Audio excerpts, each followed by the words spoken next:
আর বিষয়ের পক্ষ থেকে বলছি, তোমরা যারা ক্লাস 12-এ পড়ছো এবং তোমাদের যাদের এডুকেশন বা শিক্ষা বিজ্ঞান আছে, তারা তোমরা জানো উচ্চ মাধ্যমিক শিক্ষা সংসদ থেকে যে রুটিন দিয়েছে সেই অনুসারে তোমাদের 12ই ফেব্রুয়ারি সকাল 10টার থেকে পরীক্ষা শুরু হবে ফোর্থ সেমিস্টার উচ্চ মাধ্যমিক ক্লাস 12 ফোর্থ সেমিস্টার। আর তোমাদের এডুকেশন বা শিক্ষা বিজ্ঞান পরীক্ষা আছে 17ই ফেব্রুয়ারি সকাল 10টা থেকে 12টা। এই পর্যন্ত ঠিক আছে, কিন্তু একটা সংশয় দেখা দিয়েছে যে তোমরা নিশ্চয়ই জানো এই বছর পশ্চিমবঙ্গে বিধানসভার ভোট আছে, সম্ভবত মার্চে বা এপ্রিলে হবে। তা যদি হয় তাহলে কিন্তু তোমাদের পরীক্ষা 15 দিন থেকে 20 দিন এগোবে। তা যদি হয় তাহলে জানুয়ারি 20 তারিখের পর মোটামুটি পরীক্ষা শুরু হওয়ার সম্ভাবনা কিন্তু প্রবল। কাজেই সময় খুব একটা বেশি নয়, কাজেই ভালো করে পড়াশোনা নিশ্চয়ই শুরু করে দিয়েছো। তোমাদের একটা আশঙ্কার কথা জানালাম যাতে তোমরা আগে থেকে সচেতন হতে পারো। আমরা পড়ার বিষয় পক্ষ থেকে উচ্চ মাধ্যমিক শিক্ষা সংসদ থেকে ঠিক যেরকম নোটিফিকেশান জারি করেছে আমরা সেই অনুসারে আমরা চলেছি। হিস্ট্রি, পল সায়েন্স, ফিলোসফি বা এডুকেশান আমরা উচ্চ মাধ্যমিক শিক্ষা সংসদ কর্তৃক যেরকম নাম্বার ডিভিশন সিলেবাস অনুসারে দেওয়া আছে আমরা সেইভাবেই চলছি। আমরা এডুকেশনের ফার্স্ট চ্যাপ্টারটা অর্থাৎ group C psychology of learning and being এর যে 3টে ইউনিট আছে তার মধ্যে প্রথম ইউনিটটা আমরা সাজেশান দেওয়া বা গুরুত্বপূর্ণ নোটগুলো আমরা দিয়ে দিয়েছি। আজ দ্বিতীয় যে চ্যাপ্টারটা আছে অর্থাৎ শিখন কৌশলের আমরা সাজেশনও দিয়ে দিয়েছি। অবজেক্টিভ বা 2 নম্বরের যে প্রশ্নগুলো থাকবে সেই প্রশ্ন উত্তরগুলো আমরা দিয়ে দিয়েছি এবং বুঝিয়েও দিয়েছি। আমরা যে নোট দিই আমরা কিন্তু সব বুঝিয়েও দিই। আজকে এই চ্যাপ্টারের একটা যে 10 নম্বরের একটা প্রশ্ন থাকার সম্ভাবনা আছে, যেটা আসার সম্ভাবনা 90 থেকে 95%, সেরকম একটা প্রশ্ন নিয়ে কিন্তু আমরা আলোচনা করব। এবং তোমরা দেখতে পাচ্ছ যে গ্রুপ সি ইউনিট 1-এ যে 3টে চ্যাপ্টার আছে সেই 3টে চ্যাপ্টারে 2 নম্বরে 2টো প্রশ্ন থাকবে, একটা লিখতে হবে, এবং 10 নম্বরের 2টো প্রশ্ন থাকবে, একটা লিখতে হবে। তো চলো এই চ্যাপ্টারে অর্থাৎ শিখন কৌশল চ্যাপ্টারের একটা গুরুত্বপূর্ণ 10 নম্বরের উত্তর নিয়ে আমরা আলোচনা করি। দেখো, দেখতে পাচ্ছ কোশ্চেনটা, থর্নডাইকের শিখন সংক্রান্ত মূল সূত্রগুলি লেখো এবং শিক্ষাক্ষেত্রে এর গুরুত্ব আলোচনা করো। অর্থাৎ আমরা শিখব কী করে? শেখা বা জানা কি? কোনো একটা কাজ বাধাহীনভাবে বা স্বতঃস্ফূর্তভাবে কাজ করাকেই বলে শেখা। আমি জানি বা আমার জানা আছে। তা আমরা যখন পৃথিবীতে আসি বা জন্মগ্রহণ করার পর থেকে আমরা কোনো কিছুই জানি না, কিন্তু পরিবর্তিত পরিস্থিতির বা পারিপার্শ্বিক বা বিভিন্ন ঘটনা ঘাত প্রতিঘাতে আমাদের বিভিন্ন জিনিস শিখতে হয়। ইচ্ছা অনিচ্ছা অনেক কিছুভাবে আমরা শিখতে হয়। এইবার এই শিখব কী করে বা শিখন হবে কী করে, এই সম্পর্কে বিভিন্ন মনোবিজ্ঞানী বা শিক্ষাবিজ্ঞানী বিভিন্ন সূত্র আবিষ্কার করেছেন। তার মধ্যে যে বিখ্যাত মনোবিজ্ঞানী, আমেরিকার বিখ্যাত মনোবিজ্ঞানী থর্নডাইক এই যে শিখনের একটা কৌশল আবিষ্কার করেছিলেন বা সংযোজনবাদী তত্ত্বের অন্যতম প্রবক্তা, এবং তার যে শিখন কৌশল সেটা প্রচেষ্টা ও ভুলের মাধ্যমে শিখন নামে পরিচিত।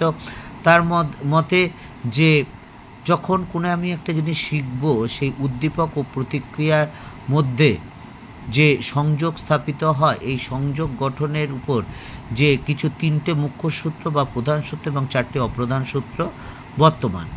আমাদের প্রশ্ন আছে 3টে মুখ্য সূত্র। 3টে মুখ্য সূত্র দেখতেই পাচ্ছ। একটা হচ্ছে ফল লাভের নীতি, 2 হচ্ছে অনুশীলনের নীতি, 3 হচ্ছে প্রস্তুতির নীতি। এবার আমরা একটা একটা করে আলোচনা করব। প্রথমে আমরা ফল লাভের নীতি।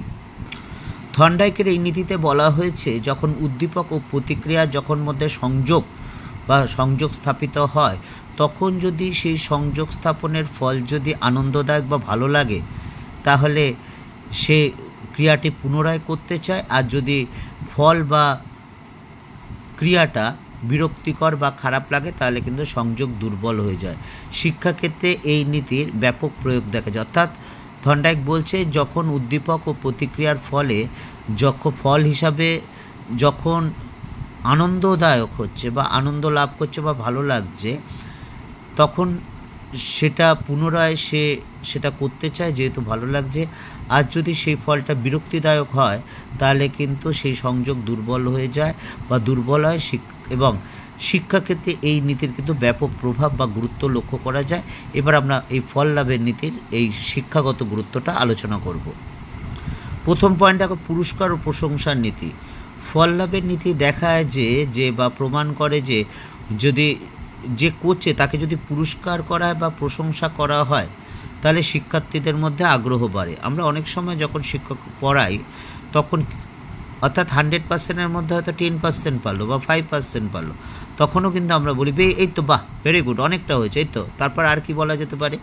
অর্থাৎ তাকে যাতে উৎসাহিত করা হয় বা প্রশংসা করা হয় তাহলে কিন্তু সে ভাববে, তার মনের জোর বাড়বে, কনফিডেন্স বাড়বে এবং সে ভাববে হ্যাঁ আমি পারি, সে কিন্তু আরও চেষ্টা করবে বা সে কিন্তু আরও উদ্যোগী হবে, যার ফল অবশ্যই ভালো হবে। পরের পয়েন্টে দেখো, কোনো শিক্ষার্থীকে যদি তিরস্কার করা হয়, অর্থাৎ তোর দ্বারা হবে না, তোর কিচ্ছু হবে না, কি তোর এইসব ব্যাপার না, তোর ইখতিয়ারে নেই, বা যদি প্রচণ্ড শাস্তি দেওয়া হয় তাহলে কিন্তু সেই শিক্ষার্থী সেই বিষয়টার প্রতি ভয় চলে আসবে, ভীতি চলে আসবে, তার ফলে কিন্তু তার শিখন ক্ষেত্রে বাধার সৃষ্টি হবে। 3 নম্বর থেকে ইতিবাচক শেখার পরিবেশ সৃষ্টি। যে শ্রেণীকক্ষকে যদি আনন্দদায়ক এবং বন্ধুত্বপূর্ণ পরিবেশ তৈরি করা যায় তাহলে কিন্তু শিক্ষার্থীদের সেখানে আগ্রহ বৃদ্ধি পায়। অর্থাৎ ক্লাসরুমটা এমন পরিবেশ করতে হবে যেন একটা খোলামেলা হাওয়া, অর্থাৎ বন্ধুত্বপূর্ণ, সহযোগিতামূলক, আনন্দদায়ক, প্রশ্ন উত্তর, এগুলোর মাধ্যমে কিন্তু ক্লাসরুম পরিচালিত করতে হবে।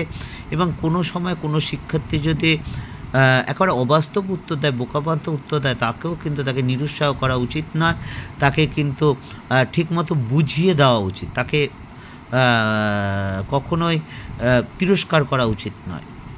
তারপরটা দেখো, প্রেরণার বিকাশ। আমাদের মধ্যে যদি আমরা ভালো করি, আমরা যদি একটু উৎসাহিত পাই তাহলে সেই কাজটা করতে কিন্তু আমরা আরও উৎসাহী উঠি। কাজেই শিক্ষার্থী যখন কোনো কাজ করবে তখন তার মধ্যে কিন্তু যাতে কীভাবে প্রেরণা সঞ্চার হয় সেই সম্পর্কে কিন্তু খেয়াল রাখতে হবে। তারপর শিখন উপকরণ সংযোগ। এই শিখন প্রক্রিয়ায় পুরস্কার নীতি অর্থাৎ রিওয়ার্ড সিস্টেম বা ফিডব্যাক মেথড এবং রিইনফোর্সমেন্ট নীতি এই ব্যবহার করে কিন্তু এর মাধ্যমে কিন্তু শিক্ষা লাভ করা ভালোভাবে শিক্ষার্থীরা সহজে বা স্বতঃস্ফূর্তভাবে শিক্ষা লাভ করতে পারে। পরেরটা দেখো, ব্যক্তিভিত্তিক শিক্ষা। আমরা জানি প্রত্যেকটি শিক্ষার্থী স্বতন্ত্র, অর্থাৎ শিক্ষার্থীর আনন্দ, ভালো লাগা, খারাপ লাগা, পছন্দ, অপছন্দ সব কিছু আলাদা এবং তার উপর ভিত্তি করে শিক্ষক মহাশয়কে সেইভাবে কিন্তু শিক্ষার্থীর উপর ভিত্তি করে শিক্ষা ব্যবস্থা পরিচালনা করতে হবে। কাজেই উপরোক্ত আমার আলোচনার পরিপ্রেক্ষিতে বলা যায় যে থর্নডাইকের এই যে ফল লাভের নীতি বা পুরস্কার, প্রশংসা বা ইতিবাচক প্রতিক্রিয়া কিন্তু বেশ যথেষ্ট শিক্ষার্থীদের শেখার ক্ষেত্রে যথেষ্ট ইতিবাচক প্রভাব ফেলে। এবার দেখো, দ্বিতীয় সূত্রটা অনুশীলনের সূত্র। অর্থাৎ উদ্দীপক ও প্রতিক্রিয়ার মধ্যে যখন পরস্পর যুক্ত হয় এবং যতবার যুক্ত হবে তত কিন্তু তাদের মধ্যে সংযোগটা দৃঢ় হবে, আর যদি অনুশীলন না হয় তাহলে কিন্তু সেই সংযোগ দুর্বল হয়ে পড়বে। অর্থাৎ মোদ্দা কথা, কোনো কিছু নিয়মিত অনুশীলন করলে সেই শেখাটা স্থায়ী এবং দৃঢ় হয়, আর যদি অনিয়মিত হয় বা একেবারে না হয়, অনভ্যাস হয়ে যায়, তাহলে সেই জিনিসটা কিন্তু ভুলে যাওয়া যায়। এবং থর্নডাইক বলেছেন যে এই অনুশীলনের নীতি শিক্ষাগত তাৎপর্য কিন্তু অপরিসীম। সেগুলো এবার আমরা একটা করে দেখি। থর্নডাইকের এই নীতি প্রমাণ করে যে কোনো কিছু শিখতে গেলে নিয়মিত অনুশীলনের প্রয়োজন এবং সেই শুধু অনুশীলনের প্রয়োজন না, এবং সেই অনুশীলনটা যাতে সঠিক পদ্ধতিতে হয়, অর্থাৎ সঠিক পদ্ধতিতে যদি বারবার অনুশীলন করা যায় তাহলে শিক্ষার্থী কিন্তু সেই জিনিসটা অবশ্যই আয়ত্ত করতে পারে। এবং অভ্যাসের মাধ্যমে যখন শিখছে তথ্য, অর্থাৎ যখন অভ্যাসের মাধ্যমে শিখছে তখন কিন্তু কোনো ঘটনা বা তথ্য সেটা কিন্তু দীর্ঘমেয়াদী, অর্থাৎ অনেক দিন পর্যন্ত স্মৃতিতে মনে থাকে। এছাড়া লেখা, পড়া, গান, গণনা, ক্রিয়া প্রতিটি ক্ষেত্রেই দক্ষতা অর্জনের জন্য নিয়মিত অনুশীলন যে অপরিহার্য, এটা কিন্তু অনুশীলনের সূত্র প্রমাণিত করে। তারপরটা দেখো, আত্মবিশ্বাস বৃদ্ধি। নিয়মিত অনুশীলন শিক্ষার্থীর মধ্যে আত্মবিশ্বাস বাড়িয়ে তোলে, কারণ নিয়মিত অনুশীলন করলে যে সকল বাধা বিপত্তি আসে সেই সকল বাধা বিপত্তি সে আস্তে আস্তে অতিক্রম করতে পারে।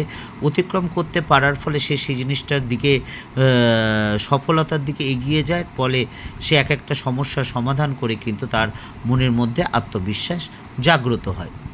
কাজের এই থর্নডাইকের এই নীতি, অর্থাৎ এই যে অনুশীলনের নীতি, এই নীতি প্রমাণ করে যে সঠিক নিয়মানুবর্তিতা, পুনরাবৃত্তি এবং অনুশীলনের গুরুত্ব কিন্তু অপরিসীম।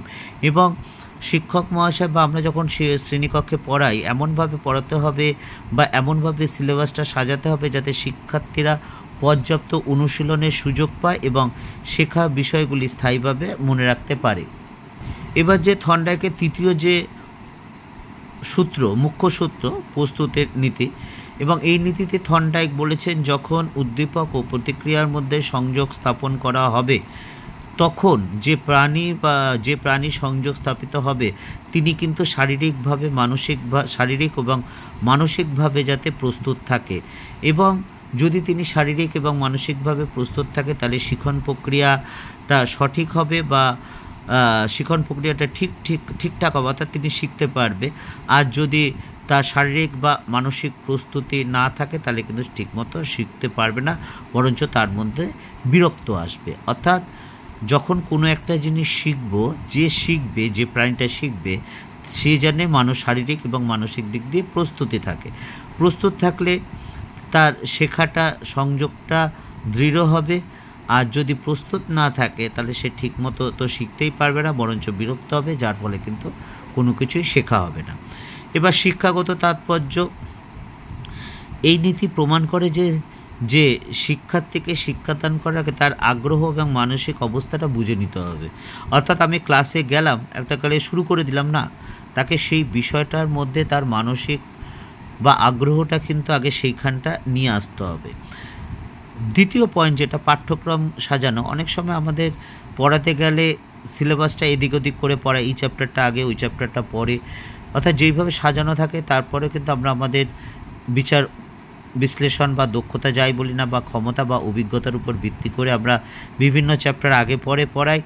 অর্থাৎ পাঠ্যসূচি এমনভাবে সাজাতে হবে যেখানে সহজ থেকে কঠিন, পরিচিত থেকে অপরিচিত দিকে ধাপে ধাপে এগোতে হবে, ফলে শিক্ষার্থী কিন্তু সে ধীরে ধীরে আস্তে আস্তে সে মানসিকভাবে বা শারীরিকভাবে প্রস্তুত হতে পারবে। তারপর আগ্রহ ও উদ্দীপনা বৃদ্ধি, অর্থাৎ শিক্ষার্থীদের মধ্যে আগ্রহ ও উদ্দীপনা জাগিয়ে তুলতে হবে, কারণ এই আগ্রহই কিন্তু শিক্ষার্থীদের মানসিক প্রস্তুতির চাবিকাঠি বা কোনো কিছু শেখার মূল মন্ত্র। পরের পয়েন্টটা দেখো ব্যক্তিগত পার্থক্যের গুরুত্ব, এবং আমরা আগেও আলোচনা করেছি প্রত্যেকটা শিক্ষার্থী কিন্তু তাদের পারস্পরিক অনেক পার্থক্য দেখা যায়, কাজে প্রত্যেককে একইভাবে একই পদ্ধতিতে বা শিক্ষাদান করলে সেই শিক্ষা কিন্তু সম্পূর্ণ হবে না। তাই শিক্ষককে তাকে অনেক ফ্লেক্সিবিলিটি হতে হবে, অর্থাৎ তার গতি বা প্রস্তুতির পার্থক্য অনুযায়ী শিখন পদ্ধতিও কিন্তু পরিবর্তন করতে হবে, এবং ক্লাসে কিন্তু একভাবে পড়ালেই চলবে না, একাধিকভাবে কিন্তু তাকে বিষয়টি শিক্ষার্থীদের সামনে উপস্থাপিত করতে হবে। পরের পয়েন্টটা দেখো অনুপ্রেরণার ভূমিকা।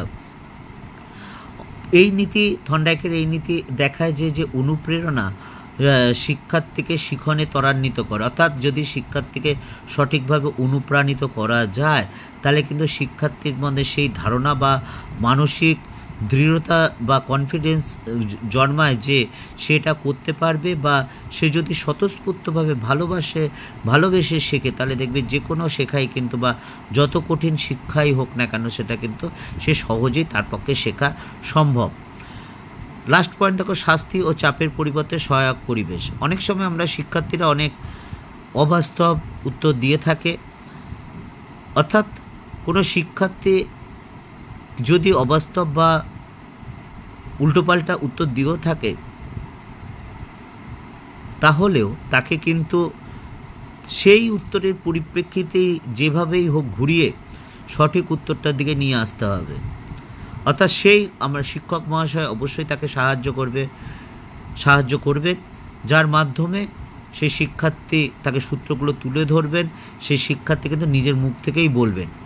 এবং পরিবেশটা এমনভাবে করা হবে যাতে শিক্ষার্থীকে জোর করে শেখানো না হয়, যাতে সে স্বতঃস্ফূর্তভাবে, কারণ শারীরিক বা মানসিকভাবে যদি প্রস্তুত না হই, অর্থাৎ আমি শিক্ষকের দিকে তাকিয়ে আছি, তিনি কি বোঝাচ্ছেন, হ্যাঁ মাথা নাড়াচ্ছি, এনা আছে, কিন্তু আমার মন বা দেহ এখানে নেই, তাহলে আমাকে যাই বলা হোক না কেন, যত ভালোই বোঝানো হোক না কেন, আমার মাথায় কিন্তু কিছু ঢুকবে না।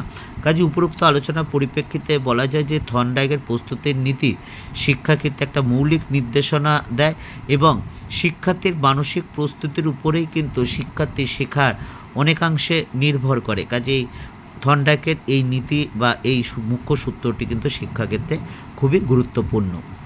এবার দেখো, আমরা থর্নডাইকের সংক্ষেপে দেখে নিয়েছি থর্নডাইকের শিখন সংক্রান্ত সূত্র। দেখো 3টে সূত্র আছে, তার পয়েন্ট লেখা আছে। এবার প্রশ্নটা হচ্ছে, এটা কি 10 নম্বর? না, এখানে থর্নডাইকের যে কোনো 2টো সূত্র আসবে এবং তার শিক্ষাগত তাৎপর্য আলোচনা করো, অর্থাৎ এখানে 15 নম্বরের আছে, অর্থাৎ একটা সূত্র এবং শিক্ষাগত তাৎপর্য 5 করে থাকবে। 5 নম্বরে থাকে না, 2টো থাকবে একসাথে 10। কাজেই আমরা যেটা বোঝালাম সেটা কিন্তু তোমাদের 3টে একসাথে বুঝিয়ে দিয়েছে, কারণ তাতে তোমাদের সুবিধা হবে।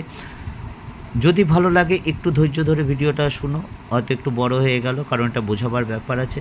যাই হোক, যদি ভালো লাগে অবশ্যই চ্যানেলটি লাইক করে সাবস্ক্রাইব করে বেল আইকন টিপে রেখো। পড়ার বিষয়ের পক্ষ থেকে এতটুকুই, অগ্রিম শুভেচ্ছা রইল, ভালো রইল। ভালো করে পড়াশোনা করো। বিল গেটসের কথাটা বলি, তিনি বলেছেন তিনি অনেক মেধাবীকে ব্যর্থ হতে দেখেছেন, কিন্তু কোনো পরিশ্রমীকে ব্যর্থ হতে দেখেননি। কাজেই সততার সাথে পরিশ্রম করো, লক্ষ্যে অবিচল থাকো। অনেক বাধা বিপত্তি আসবে, কিন্তু নিজের লক্ষ্যে অবিচল থাকো, দেখবে সফলতা একদিন কিন্তু তোমার কাছে অবশ্যই ধরা দেবে। তোমাকে চিন্তা করতে হবে না, সফলতা তোমাকে খুঁজে নেবে। সঠিকভাবে পড়ো, সততার সাথে পড়ো এবং কোনো রকম ফাঁকি দিও না, বুঝে পড়ো, মুখস্থ করো না, বুঝে পড়ো, তারপর মুখস্থ করো এবং লিখে প্র্যাকটিস করো।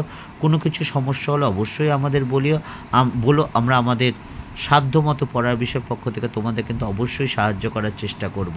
পড়ার বিষয়ের পক্ষ থেকে এতটুকুই, অগ্রিম শুভেচ্ছা রইল তোমাদের ফার্স্ট সেমিস্টারে। আরেকটা কথা বলি যে আমাদের এই চ্যানেলটায় আমরা যে 14 জন আছে, আমি ছাড়া আরও 13 জন শ্রদ্ধেয় শিক্ষক শিক্ষিকা আছেন, বিভিন্ন স্কুল কলেজের সাথে তারা যুক্ত। তার মধ্যে 3 জন কেরিয়ার কাউন্সিলর আছেন। উচ্চ মাধ্যমিক দেওয়ার পর তোমরা কে কী করতে চাও, অর্থাৎ কেরিয়ার নিয়ে কে কী ভাবছো, এই সম্পর্কে যদি তোমরা কিছু জানতে চাও আমাদের বলো ডেসক্রিপশন বক্সে, আমরা অবশ্যই তোমাদের সাহায্যের চেষ্টা করব। পড়ার বিষয়ের পক্ষ থেকে এতটুকুই, অগ্রিম শুভেচ্ছা রইল সকলের জন্য।